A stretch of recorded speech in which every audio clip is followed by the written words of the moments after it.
میرے آقا نے فرمایا خوشحالیوں کے پیچھے نہ بھاگنا، مدینہ بہتر ہے اگر تمہیں عقل ہو۔ جو مدینے کی تکلیف پر، مدینے کی بھوک پر، مدینے کی پیاس پر، مدینے کی غربت پر، مدینے کی پریشانی پر جو آدمی صبر کرے، میں قیامت کے دن اس کی شفاعت کروں گا۔ جس شخص میں کے بس میں ہو مرنا کہ کہاں مروں، جو بندوبست کر سکے کسی جگہ مرنے کا تو وہ کوشش کرے کہ میرے مدینہ میں مرے۔ آقا علیہ السلام نے فرمایا، حدیث سفیان بن ابی زہیر روایت کرتے ہیں اور حدیث متفق علیہ، فرمایا یفتح الیمن فیاتی قوم یبسون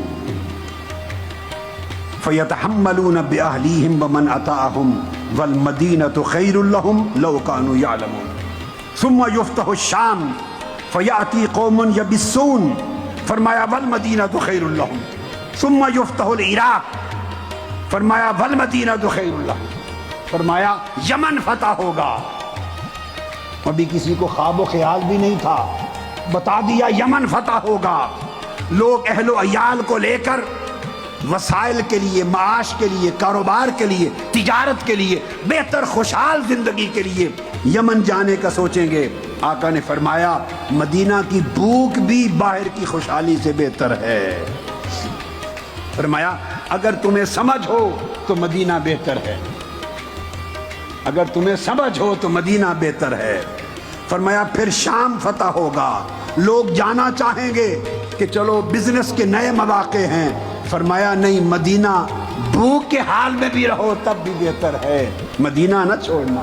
فرمایا پھر عراق فتح ہوگا، لوگ جانا چاہیں گے اپنی ویل بینگ کے لیے، بزنس کے لیے، فرمایا نہیں، مدینہ بہتر ہے۔ حدیث متفق علیہ۔ اس طرح ابو ہریرہ رضی اللہ تعالیٰ عنہ روایت کرتے ہیں، آقا علیہ السلام نے فرمایا یاتی علی الناس زمان یدعو الرجل ابن عمہ وقریبہ ہلم الی الرخاء ہلم الی الرخاء والمدینۃ خیر لہم لو کانوا یعلمون۔ فرمایا دنیا فتح ہوتی جائے گی، ملک فتح ہوں گے، ایک زمانہ ایسا آئے گا باہر کاروبار اچھا ہوگا، بزنس اچھا ہوگا، تجارت اچھی ہوگی، گھر اچھے ہوں گے اور معاش اچھا ہوگا، وسائل اچھے ہوں گے۔ فرمایا پھر لوگ اپنے بھائیوں کو، کزنز کو، رشتہ داروں کو بلائیں گے، آؤ اس ملک میں، اس ملک میں یہاں خوشحالی ہے۔ میرے آقا نے فرمایا خوشحالیوں کے پیچھے نہ بھاگنا، مدینہ بہتر ہے اگر تمہیں عقل ہو، مدینہ میں رہنا بہتر ہے اگر تمہیں عقل ہو، مدینہ چھوڑ کے نہ جانا۔ حتیٰ کہ آقا علیہ السلام نے فرمایا جو مدینے کی تکلیف پر، مدینے کی بھوک پر، مدینے کی پیاس پر، مدینے کی غربت پر، مدینے کی پریشانی پر جو آدمی صبر کرے، میں قیامت کے دن اس کی شفاعت کروں گا۔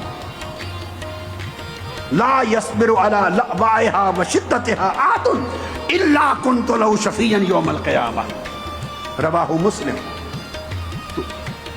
آقا علیہ الصلوۃ والسلام نے یہ جو فضیلت بیان کر دی مدینہ کے لیے، یہ ساری فضیلت تعلق کی ہے۔ اب اللہ کا گھر تو مکہ میں ہے، حج مکہ میں ہے، طواف مکہ میں ہے، حجر اسود مکہ میں ہے، مقام ابراہیم مکہ میں ہے، ملتزم مکہ میں ہے، صفا مروہ مکہ میں ہے، عرفات مکہ میں ہے، مینا مکہ میں ہے، مزدلفہ مکہ میں ہے، حج سارا مکہ میں ہے۔ مگر آقا علیہ السلام فرماتے ہیں اللہم حبب الینا المدینہ کما حببت الینا مکہ او اشد، متفق علیہ۔ اے اللہ ہمارے دلوں میں مدینہ کی محبت مکہ کے برابر ہی نہیں، مکہ سے بڑھ کر پیدا کر دے۔ متفق بخاری مسلم کی حدیث ہے۔ تو آقا علیہ السلام دعا کرتے ہیں کہ مدینہ کی محبت مکہ سے بڑھا دے۔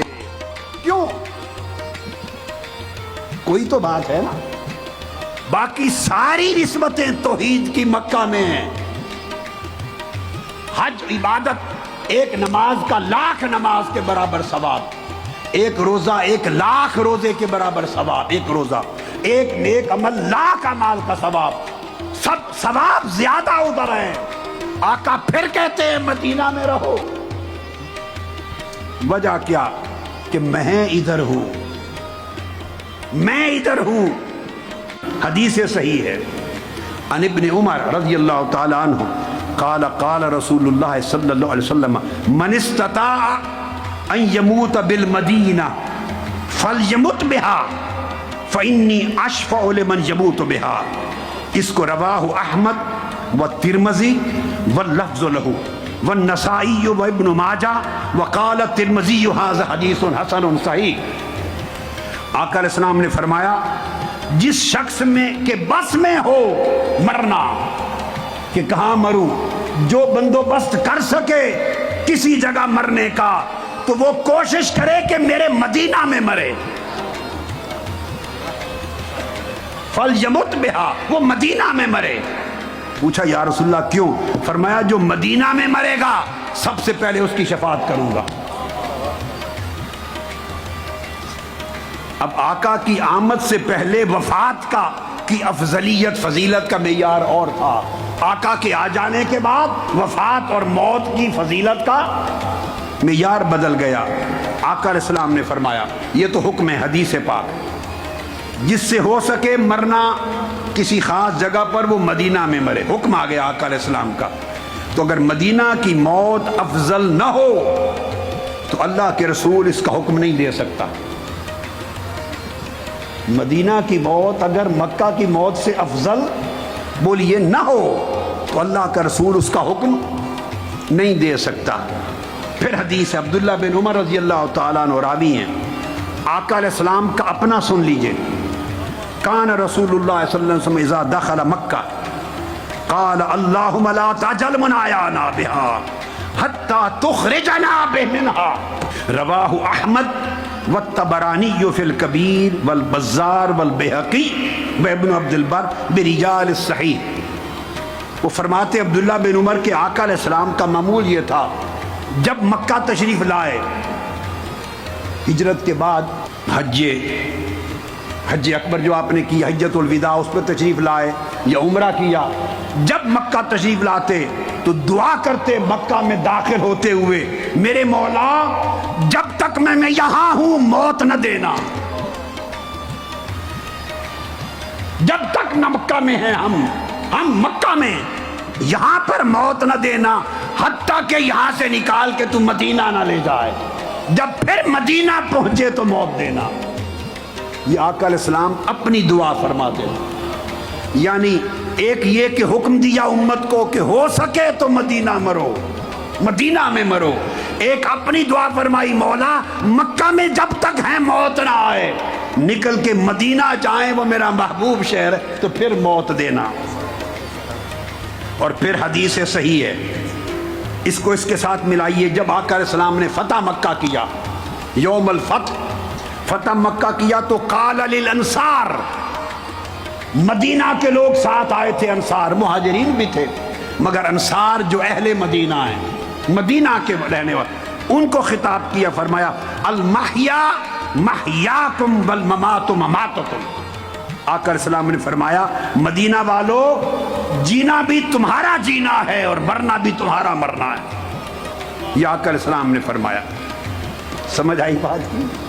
زندگی تمہاری عمدہ زندگی اور موت بھی تمہاری ہے، جینا بھی مدینہ کا اور مرنا بھی مدینہ کا۔